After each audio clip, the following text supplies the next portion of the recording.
Bismillahirrahmanirrahim.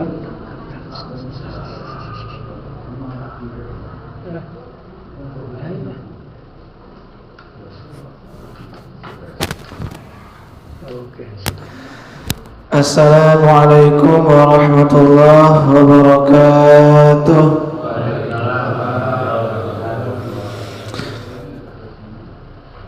Alhamdulillah wassalatu wassalamu ala Rasulillah wa ala alihi wa sahbihi wa man walah wa la hawla wa la quwwata illa billah.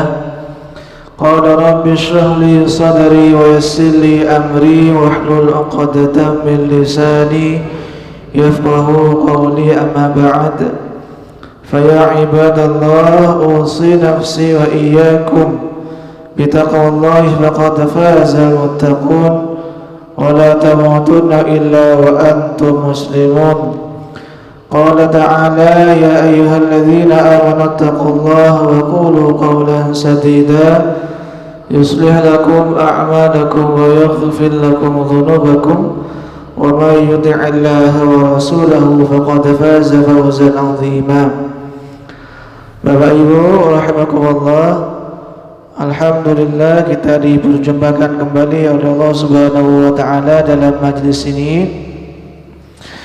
Sedikit belajar hadis-hadis dari Nabi kita Muhammad sallallahu alaihi wasallam di dalam kitab Bulughul Maram. Pada kesempatan kali ini kajian kita masih seputar hadis-hadis yang berkaitan dengan makarimul akhlak, akhlak-akhlak yang terpuji. Bapak Ibu rahimakumullah, kita masih di hadis yang ke-12. Kemarin kita sempat bahas sedikit. Insyaallah di pertemuan kali ini kita masih hadis yang ke-12 pada subbab ini. Wa an Abdullah bin Salam radhiyallahu anhu qala, dari Abdullah bin Salam beliau berkata, qala Rasulullah sallallahu alaihi wasallam, Rasulullah bersabda, ya ayyuhan nas afsus salam wasilul arham. Kata Rasulullah sallallahu alaihi wasallam, duhai segenap umat manusia, tebarkanlah salam. Ini sempat kemarin kita bahas salah satu amal soleh yang kata Nabi bisa mengantarkan kita masuk surga. Yang pertama dari 4 amal soleh yang disebutkan oleh Rasulullah, yang pertama adalah menebarkan salam. Yang kedua menjalin silaturahmi, memberi makan, dan yang keempat adalah salat qiyamul lail atau salat tahajud. Nah, poin yang pertama menebarkan salam sempat kemarin kita bahas, yaitu menebarkan salam minimalnya adalah mengucapkan salam. Jadi menebarkan salam itu minimalnya adalah mengucapkan salam. Kenapa? Ketika Nabi SAW menyebut afsus salam, tebarkanlah salam, salam sendiri itu maknanya Bapak Ibu rahimakumullah adalah apa? Keselamatan, kedamaian, ketentraman. Artinya ketika Nabi berpesan kepada kita untuk menebarkan salam, dan itu paling minimalnya kita mengucapkan assalamualaikum. Adapun selebihnya dari sekedar ucapan salam ialah kita mampu untuk menebarkan kedamaian, keselamatan, ketentraman. Karena itu tadi makna salam sendiri adalah apa? Kedamaian, ketentraman, keselamatan, ketenangan. Artinya Nabi berpesan kepada kita, ucapkanlah assalamualaikum. Setelah itu kemudian kita diminta oleh Rasulullah untuk menjadi, kalau boleh kita menyebut, menjadi juru damai. Nah itulah, itu maksud dari menebarkan salam. Itu level yang lebih tinggi dari mengucapkan kalimat assalamualaikum. Jadi memang betul Bapak Ibu rahimakumullah, seorang mukmin, seorang muslim itu adalah orang yang mampu untuk mendamaikan, memberikan keselamatan, ketenangan baik bagi dirinya termasuk bagi orang lain. Itu makna salam. Dan itu juga makna seorang muslim. Muslim itu satu kata dengan salam. Salam itu adalah keselamatan. Muslim salah satu maknanya adalah orang yang memberikan keselamatan. Nah itu salam itu namanya. Jadi ya Bapak Ibu rahimakumullah, kita diminta oleh Rasulullah SAW menjadi pribadi muslim yang menjadi juru damai. Ini orang mukmin, ini orang muslim. Sebagaimana kata Nabi kita Muhammad SAW dalam sebuah hadis yang sering kami sampaikan, kata Nabi, "Walladzi nafsi biyadihi", demi zat yang aku berada dalam kekuasaannya, sesungguhnya seorang mukmin itu kamathalin nahlah, seperti tawon, seperti lebah. Jadi karakter seorang muslim, karakter seorang mukmin, mentalitas seorang mukmin, seorang muslim itu sama seperti tawon. Apa itu tawon? Ke karakternya kata Rasulullah, akalat thayyiban.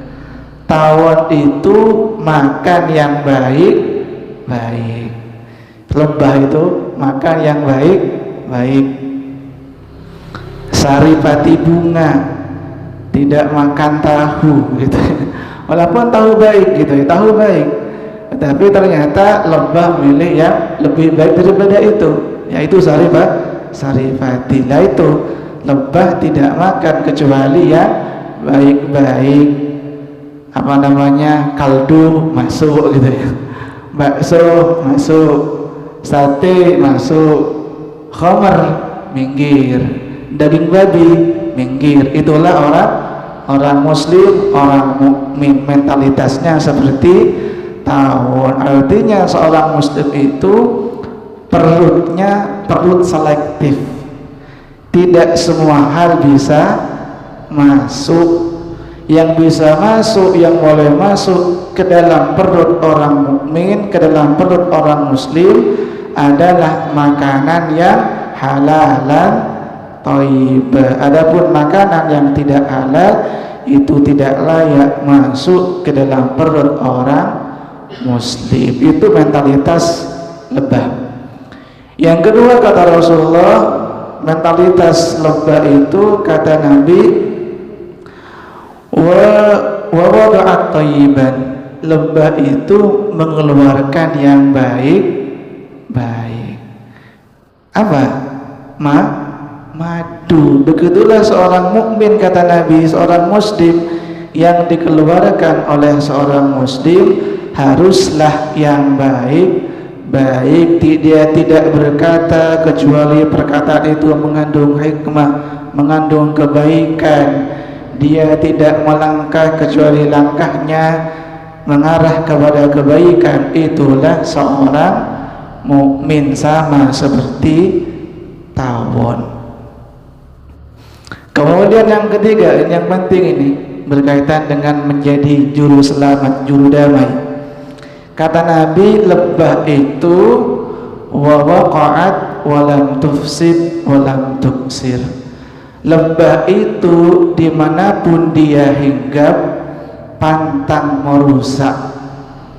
Nah, ini orang mukmin seperti itu. Dimanapun seorang muslim, seorang mukmin itu berada, pantang menjadi biang kerok masyarakat. Harusnya seorang muslim itu sama seperti tawon, dia tidak merusak lingkungannya dimanapun dia berada, entah tinggal di Madura, tinggal di Jawa, tinggal di Sumatera, tinggal di Kalimantan, dia berusaha untuk menjadi pribadi muslim yang selalu menebarkan kedamaian dan keselamatan. Itulah makna sabda Nabi, wahai umat manusia, tebarkanlah salam. Muslim itu tebarkan salam. Walaupun kami sampaikan, tebarkan salam minimalnya kita mengucapkan Assalamualaikum warahmatullahi wabarakatuh, itu ucapan.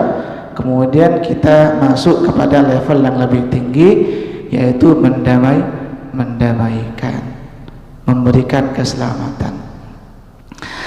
Jadi itu Bapak Ibu rahimakumullah, pesan Nabi yang pertama, kita diminta oleh Rasulullah untuk menebarkan salam. Kemudian pesan Nabi yang kedua adalah wasilul arham.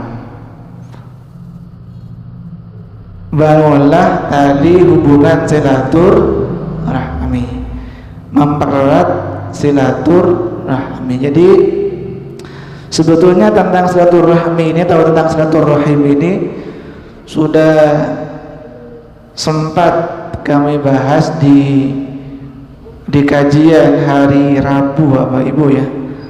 Tapi ternyata kita ketemu dengan topik, dengan tema yang sama, yaitu tentang silaturahmi. Tidak ada masalah, kita ulangi kembali tentang silaturahmi ini.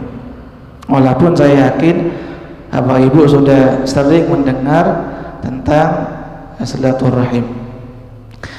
Jadi Nabi kita Muhammad SAW berpesan kita menjaga hubungan tali silaturahim. Apa silaturahim itu Bapak Ibu rahimakumullah? Jadi sebelum kita melakukan silaturahim, kita perlu tahu apa yang dimaksud dengan silaturahim itu. Kata Al-Imam An-Nawawi, Imam An-Nawawi ya Bapak Ibu, ini penulis kitab Riyadhus Shalihin. Imam An-Nawawi menyebutkan silaturahim itu, kata beliau, al-ihsanu ilal aqarib. Silaturahmi itu adalah berbuat baik kepada kerabat dekat. Jadi silaturahim itu definisinya adalah kita berbuat baik kepada kerabat dekat. Kata Imam Nawawi, beliau melanjutkan, taratan takunu bil mal, wa taratan bil khidmah, wa taratan biz ziyarah, wa taratan bis salam wa ghairi dzalik. Berbuat baik kepada kerabat dekat inilah silaturahmi. Apa saja bentuknya, bisa bentuk memberikan sejumlah harta kepada kerabat dekat, itu sudah termasuk silaturahmi. Atau yang kedua bentuknya bisa berupa bil khidmah, memberikan bantuan. Mungkin dia tidak bisa membantu secara materi, tapi bisa membantu dalam bentuk yang lain, misalkan dalam bentuk tenaga atau mungkin dalam bentuk yang lain, itu juga silaturahmi. Atau juga bentuk yang ketiga, kata Al-Imam An-Nawawi, waziyarah, atau mendatangi rumah kerabat. Ini yang lazim. Jadi kita mendatangi atau bertamu atau mengunjungi kerabat dekat kita, itu satu contoh dari bentuk silaturahmi. Saya ulangi. Jadi kita mengunjungi kerabat kita, mengunjungi keluarga kita, itu satu contoh dari silaturahmi. rahmi. Kenapa? Karena intinya silaturahmi itu kita berbuat baik kepada kerabat dekat. Bentuknya bisa membantu dengan harta, bantu dengan tenaga, atau tadi mengunjungi rumahnya, atau sekedar mengucapkan salam, ataupun bentuk-bentuk yang lain. Selama itu mengandung perbuatan baik kepada keluarga, itulah silaturahmi. Walaupun yang lumrah di tengah-tengah kita, silaturahmi itu adalah mengunjungi kerabat. Itu tidak ada masalah, dan itu memang merupakan satu dari berbagai macam bentuk silaturahmi. Jadi ya Bapak Ibu rahimakumullah, misalkan ada di antara kita yang mungkin belum bisa mengunjungi kerabat kita, yang mungkin berada di luar kota, mungkin berada di luar negeri, bisakah kita silaturahmi? Bisa, karena itu tadi bentuknya tidak harus mengunjungi, bisa dengan bentuk yang lain. Misalkan transfer uang, ya udah saya transfer uang 10 juta, itu juga masuk silaturahmi, walaupun belum bisa mengunjungi rumahnya, walaupun mungkin belum bisa pulang kampung, walaupun mungkin belum bisa mudik. Nah, itu. Jadi silaturahmi tidak terbatas sekedar mengunjungi rumah atau mudik atau pulang kampung.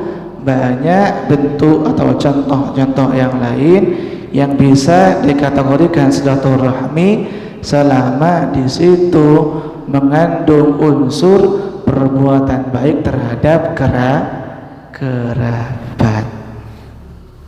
Itu.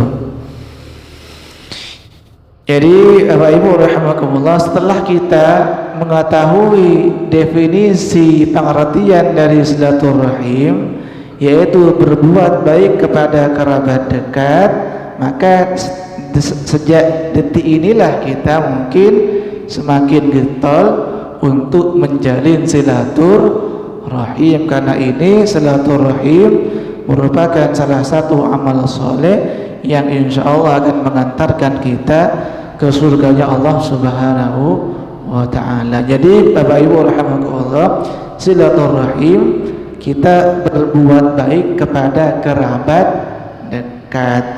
Tetapi itu definisi syar'inya Bapak Ibu ya. Definisi syar'inya, akan tetapi mungkin tidak ada masalah kita sampaikan, karena silaturahim ini sudah menjadi kata serapan di dalam bahasa Indonesia, dan silaturahim ini sudah dipakai oleh orang Indonesia. Dan kalau kita lihat makna silaturahim dalam kamus besar Republik Indonesia,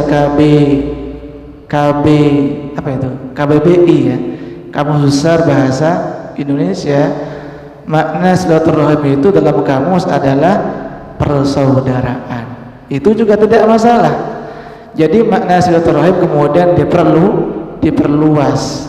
Yang makna asalnya adalah berbuat baik kepada kerabat dekat saja, dan ini sudah diserap kata ini ke dalam bahasa Indonesia, diperluas maknanya. Silaturahim itu berbuat baik tidak hanya kepada kerabat dekat, tetapi juga kepada orang lain. Itu makna silaturahim dalam bahasa Indonesia sesuai dengan KBBI, Kamus Besar Bahasa Indonesia. Adapun tadi definisi silaturahim yang katakanlah yang disampaikan oleh para ulama ialah kita berbuat baik kepada kerabat dekat. Jadi ya Bapak Ibu rahimakumullah, tetap kita diminta oleh Rasulullah SAW untuk berbuat baik. Prioritas kita adalah kepada kerabat dekat terlebih dahulu. Satu ketika Nabi kita Muhammad SAW pernah ditanya oleh salah seorang sahabat, "Ya Rasulullah, man aburru?" Ya Rasulullah, kepada siapa saya harus berbuat baik? Jadi Nabi ditanya oleh salah seorang sahabat tentang kepada siapa dia harus berbuat baik. Nabi menjawab, ummaka wa abaka, thumma ukhtaka, thumma akhaka. Kata Nabi, berbuat baiklah kamu pertama kepada ibumu, dua kepada ayahmu, tiga kepada saudarimu, empat kepada saudara laki-lakimu, dan kepada tuanmu, kemudian kepada kerabat dekat dan kerabat dekat, kemudian sampai orang lain. Artinya Bapak Ibu rahimakumullah, orang yang paling layak mendapatkan sikap baik dari kita adalah orang yang paling dekat dengan kita secara kekerabatan. Siapa mereka? Ibu, kemudian ayah, kemudian saudari, kemudian saudara. Mereka lah sebetulnya orang yang paling berhak mendapatkan kebaikan-kebaikan dari kita sebelum kebaikan kita itu dirasakan oleh orang lain. Bisa dipahami ya Bapak Ibu ya? Nah itu. Jadi tetap jadi prioritas adalah orang terdekat kita, orang terdekat ibu ya, ibu, kemudian yaitu ayah dan kerabat-kerabat dekat yang lain. Jangan sampai kita kebolak-balik ya Bapak Ibu ya. Gimana kebolak-balik itu? Kepada orang lain dia baik, lemah lembut, kalem, tetapi kepada suaminya, kepada istrinya, kepada ibunya, kepada ayahnya bengak-bengok katanya. Nah itu kurang pas. Makanya kami tekankan, orang yang paling layak merasakan, mendapatkan kebaikan dari kita adalah kerabat-kerabat terdekat kita, dan itulah silaturahmi, itulah silaturahim, itu silaturahim.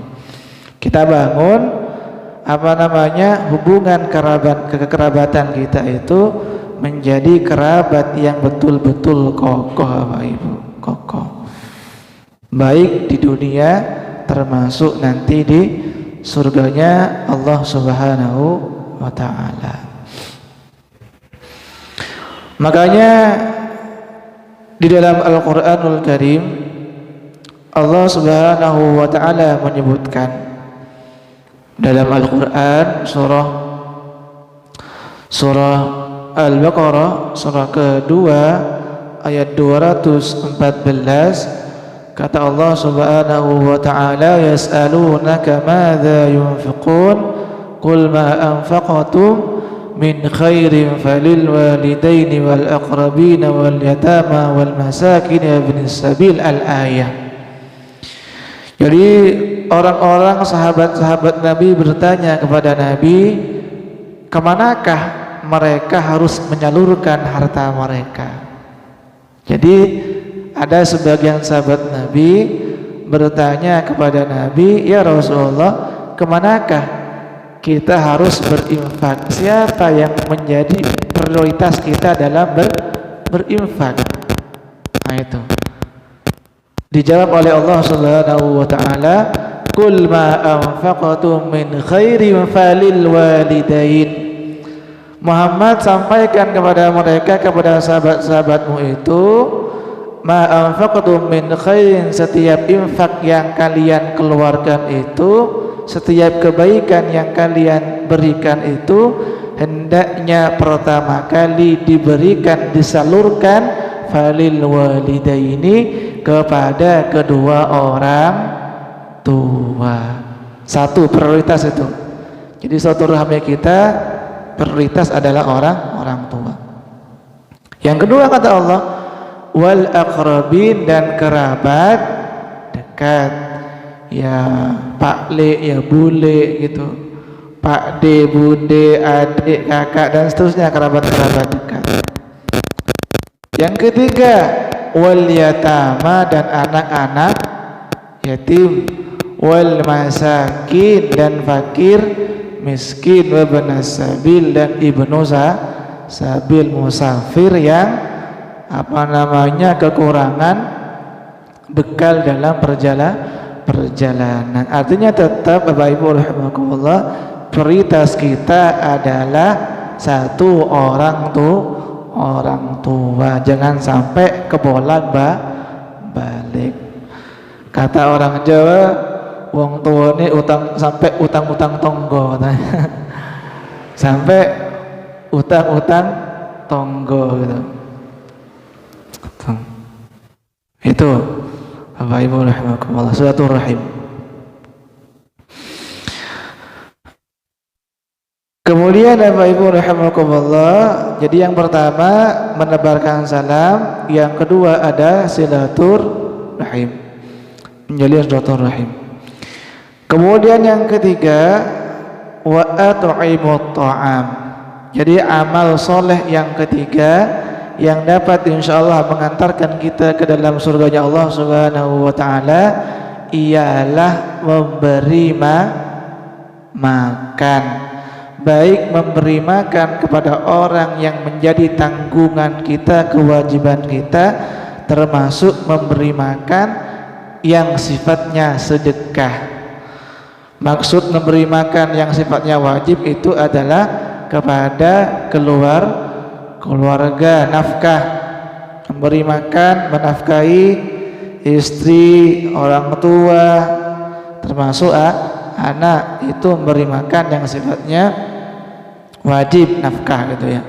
Termasuk memberi makan yang kita berikan kepada orang-orang yang sebetulnya bukan kewajiban kita, bukan tanggung jawab kita, sifatnya adalah sedekah ya, kepada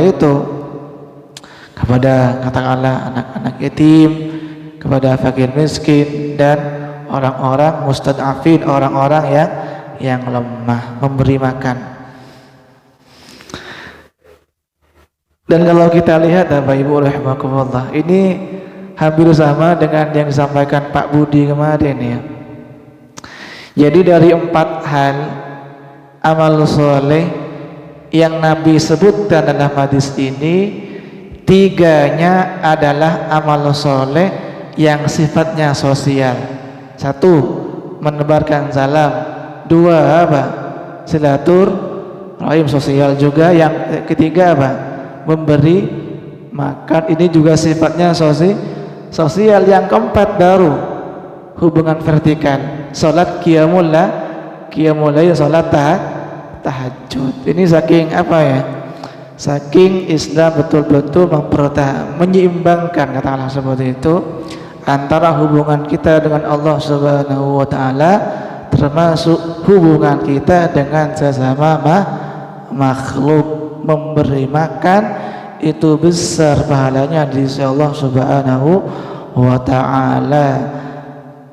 Dan kita dalam memberi makan ini ya Bapak Ibu rahimakumullah, tidak harus banyak, tidak harus mungkin yang mewah-mewah, disesuaikan dengan kemampuan. Bahkan pernah saya cerita Bapak Ibu ya, ini disebutkan di Quran surah surah Al-Insan, surah ke-76 ayat ke-8 dan 9. Allah Subhanahu wa taala menyebutkan, wa yut'imuna at-ta'ama 'ala hubbihi miskinan wa yatiman wa asira.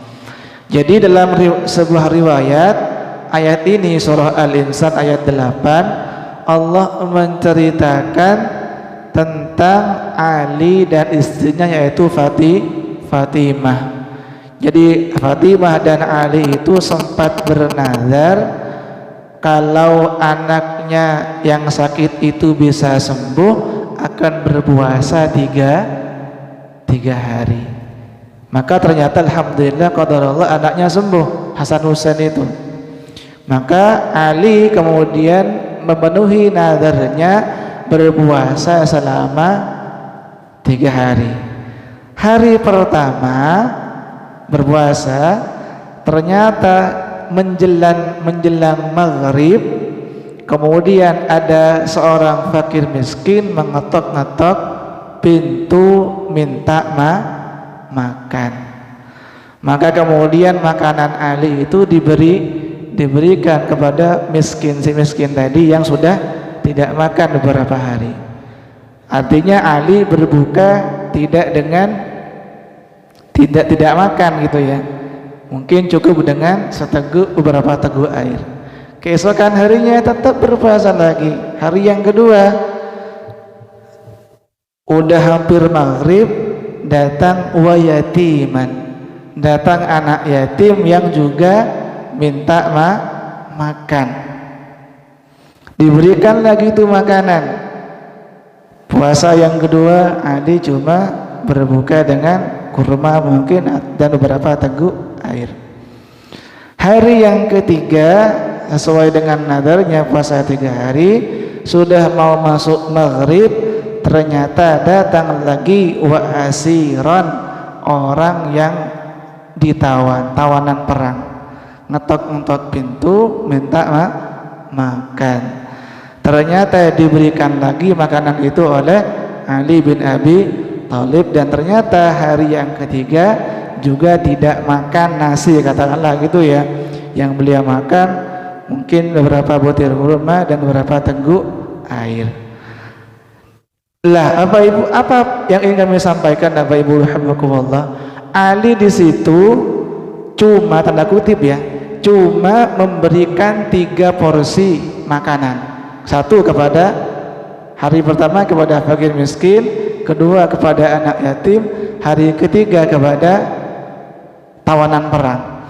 Ternyata sekalipun Ali itu tanda kutip hanya memberikan 3 porsi makanan, ternyata amal soleh ini dipuji habis-habisan oleh Allah Subhanahu wa ta'ala dengan firman-Nya Al-Insan ayat ke-9, kata Allah, innama nut'imukum liwajhillah la nuridu minkum jazaa'aw wala syukura.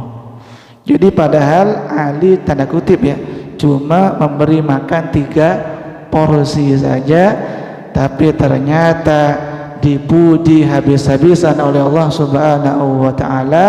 Kisahnya diabadikan di dalam Al-Qur'an, Bapak Ibu.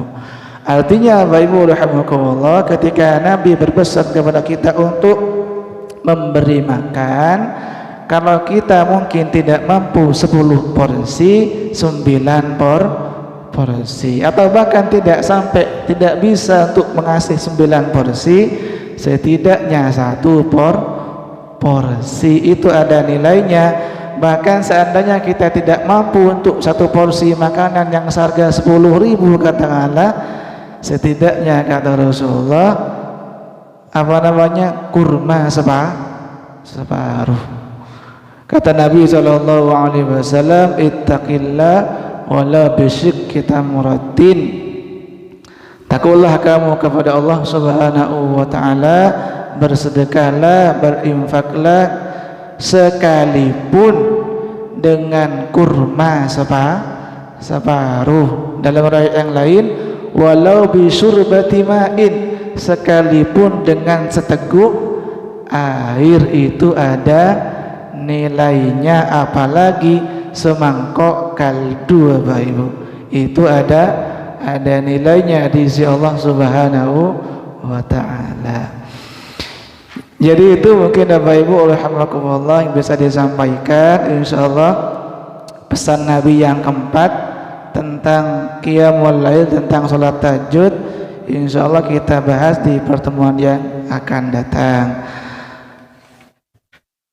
Bapak Ibu rahimakumullah, kita mengulang kembali. Jadi Nabi Muhammad SAW berpesan kepada kita bahwa setidaknya ada 4 amal soleh yang bisa mengantarkan kita mendapatkan surganya Allah Subhanahu wa taala. Pertama adalah menebarkan salam, menjalin silaturahim, hubungan kekerabatan, dan yang ketiga adalah memberi makan. Yang keempat adalah sholat malam di saat sebagian umat manusia pada tidur. Dan poin keempat ini insya Allah akan kita bahas di pertemuan yang akan datang. Sekian yang bisa disampaikan, semoga bermanfaat dan dicatat amal ibadah berpahala di sisi Allah Subhanahu wa taala. Kita tutup perjumpaan kita kali ini dengan kafaratul majlis. Subhanakallahumma wa bihamdika asyhadu an la ilaha illa anta astaghfiruka wa atubu ilaik. Assalamualaikum warahmatullahi wabarakatuh.